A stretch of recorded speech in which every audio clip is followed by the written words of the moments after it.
Ćao drugari, danas spremamo vaj nudle. Sve što nam je potrebno je 3 pakovanja nudli po vašem ukusu, manja glavica crvenog luka, jedan mozzarella sir 125 grama, 250 grama cherry paradajza, 200 ml neutralne pavlake ili pavlake za kuvanje i maslinovo ulje.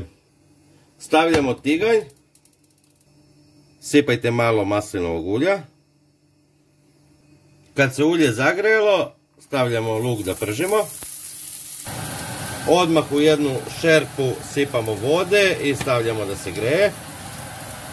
Nakon 2 minuta prženja dodajem paradajz.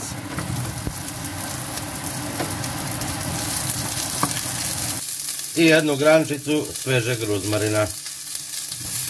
Dok se paradajz samo prži, mozzarelu isecite na sitnije kockice. Nakon 2 minuta prženja paradajza dodajemo 200 ml pavlake. I odmah dodajem mozzarella sir. I sve lepo promešam. I stavite jačinu ringle otprilike na pola da se lagano krčka. I evo nakon 2 minuta kako sam sipao pavlake, voda je provrla. Stavite nudle i kuvamo 3 minuta.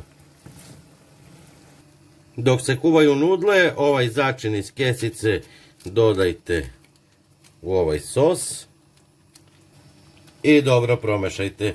Znači na tihu vatru da se paradajz ne bi raspao, nikako na jaku.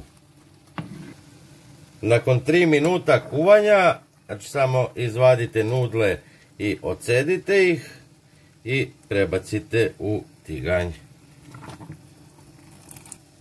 Promešajte dobro i još 2 minuta krčkamo. I evo drugari, nakon nekih 12-13 minuta naše nudle sa cherry paradajzom su gotove. Veoma jednostavne za pripremu i naravno ukusne. Pravite, javite mi i veliki pozdrav za vas. Ćao!